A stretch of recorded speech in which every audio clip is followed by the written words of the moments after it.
Namaste student, this is Sanjay Nath. Today's session is on representing heights on topographic maps, session 9, standard 10 ICSE. As you can see, there are some pictures shown on the introductory slide. With the help of this technique, we'll able to identify the heights on topographical map. This skill requires a lot of observation. Now, how are heights measured? It starts from mean sea level. Mean sea level means what we call it MSL. We determine the heights using theodolite. You might be thinking what is this technical term means. Theodolite is an instrument, as you can see in this picture, this one person is using an instrument called theodolite. Nowadays these instruments are digital and that very well connects with a satellite and GPS system. It gives very accurate location. Now with the help of this instrument one can measure the height from mean sea level. Could be of any man-made or natural feature. Now this particular instrument work on the principles of trigonometry. As you can see in this diagram, the sketch, observer point, theodolite, the object that's supposed to be measured, as you can see the base, hypotenuse and the height. One can able to calculate the height without going to the particular site or to the field. But don't worry, we're not going to use this instrument or what we call it the calculation as such. We'll be using the method by observation by identifying heights on topographical map. Using these heights as benchmarks to determine further heights. Now how many types of heights we'll identify on topographical maps? First, triangulated height. Second, spot height. Third, relative height. As you can see on this map extract, triangulated height, one example. Spot height, there are one or two, three examples. Relative height, here I can see there is one example. Now we'll learn in the next part how to identify these heights on topographical map. Now we'll learn how to determine or identify the triangulated height on topographical map. It is mainly determined using the principle of trigonometry. As such, we will be not going to use any calculation. We'll be observing the topo sheet and locate these symbols that represent height. It is highly accurate. It expressed on the map using a triangle. As you can see the symbol of triangle here. On topo sheet, if you see this symbol, adjacent to this symbol some values will be written that represent the height of the particular place from mean sea level. This is example on the map extract. Triangle 268. So this triangle represents the triangulated height. It is mainly calculated or measured using the principle of trigonometry. They're highly accurate and this represents 268 meter height from mean sea level. Prominent survey tree. There is another way of representing height on topographical map. This is mainly represent the triangulated height written on the bark of the tree. The tree is shown in black color. On topographical map, if you see this symbol, you can make it out that this particular symbol represent, like you can see on this map extract, this symbol represent a prominent surveyed tree. Adjacent to the tree, some value or unit written, for example 286. The 286 meters from mean sea level represent the height of the place. Now we'll understand this thing in detail. Prominent surveyed tree is basically the extension of triangulated height.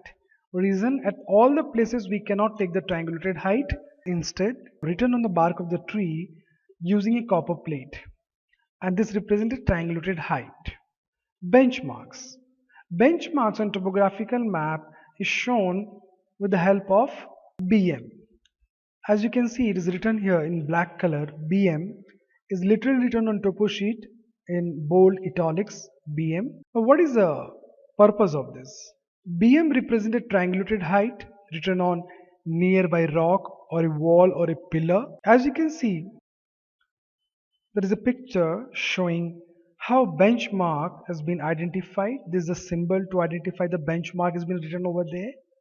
As you can see on the topographical map, near Chitrasani, near the railway line or railway track, BM225.3. Another one is also mentioned over here, BM224.6. So this represents the triangulated height written on nearby rock or on the wall. It's a very good example how US Geological Survey represent or show the benchmark, and with the help of this benchmark they represent the triangulated height of the place. Next is spot height. Height estimated using the value of adjacent contour lines. As you can see, it is shown on the topographical map with the help of a dot. For example, 0.544. As you can see on the topographical map, there is a very good example of a relief feature with one small black dot shown over here or marked over here, representing the height between the contour lines or adjacent contour lines, 437 meters from mean sea level. Now try to understand one thing here. Spot heights are always marked between contour line to represent unique features. Reason: at all the places the contour lines cannot be drawn. Contour lines are always drawn in the interval of minimum 20 meters and maximum 100 meters. If any feature fall between this minimum and maximum interval, they show or the cartographer represent the relief with the help of spot height. Like for example, between these two contour lines, 544 from mean sea level. Now we'll learn relative heights.